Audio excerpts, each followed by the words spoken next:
Kayla. I remember when I used to work in a call center. I hated it. It was the closest thing to slavery because I had to work 12 hours a day. Sure, it was 3 days in and 3 days off, but it didn't bring me any solace. They still owned 3 days in my life. In essence, they owned half of my life. But how I rationalized the whole thing was that I had to pay for my fees at varsity. See, I was taking myself to school and I was focused and motivated. I had a vision: get a job, go to school, get my degree, and I'm home free. Except that my arrangement wasn't practical. I was constantly in bondage. I felt myself wither every day. It was like I was asthmatic. I felt myself running out of air. I was cornered by everyone's expectations. Luckily, I had an escape. Her name was Kayla, and she was my age. We were the youngest pair at the time. Well, technically, I was the youngest because my birthday is later, but she was born in the same year. Kayla was beautiful. Sure, the call center had hot women, but she was the hottest. She was colored, had quiet eyes, slightly long hair, and the most beautiful smile. She had a purity about her soul. She was radiating, almost mythical like a unicorn. She had the unique ability of charming you from a distance. You were just mesmerized by her beauty. She was soft-spoken and elegant. She was calm and reserved. She was a lady. A lot of guys wanted her. Naturally, after training, I took refuge next to her. We were supposed to pair up with experienced call center agents who would help us get settled in. Kayla herself was not that experienced. She had been working there for like 6 months. I chose the agent next to Kayla who had ample experience. I conveniently chose a council of women to take care of me. It was great. After a couple of weeks, I had learned everything. I took a phone next to her. We were getting the same type of calls from customers from the same company, so I thought she would be able to assist if I ran into some trouble. She was great.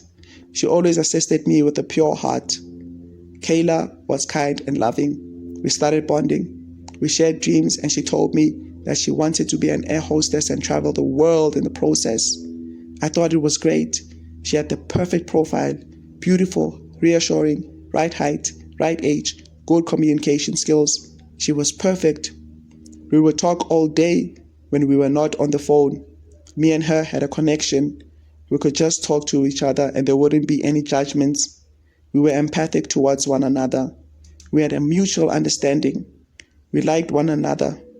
Somehow, she made 12 hours seem like 9 hours, and that's great. That's something. People started noticing and jealousy started catching on like wildfire. The older guys in the call center who were marking Kayla started being hostile towards me, but it was okay. It was not under my control. Besides, I knew what it was about. I know why none of them never made progress with her. They were too aggressive, and that made her defensive.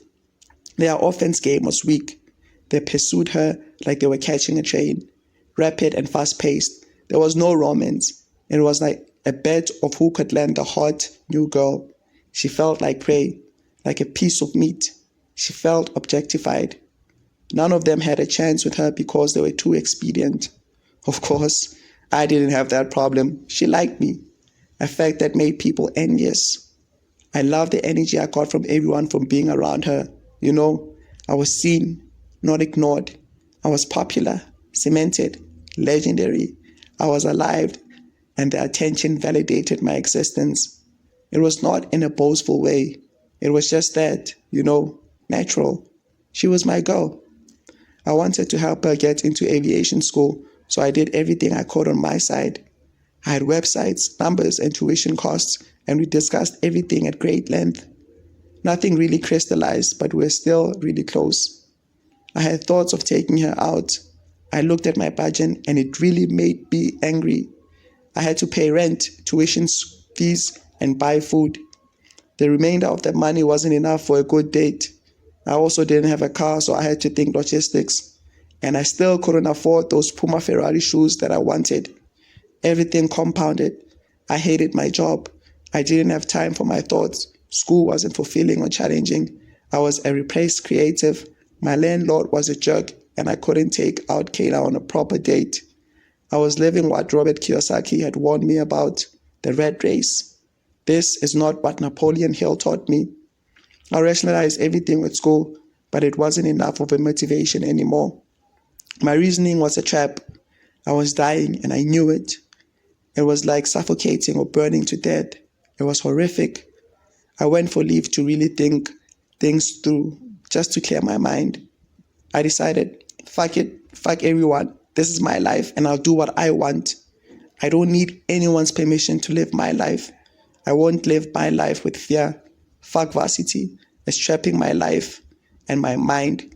I don't need a piece of paper validating what I can do. I'm limitless.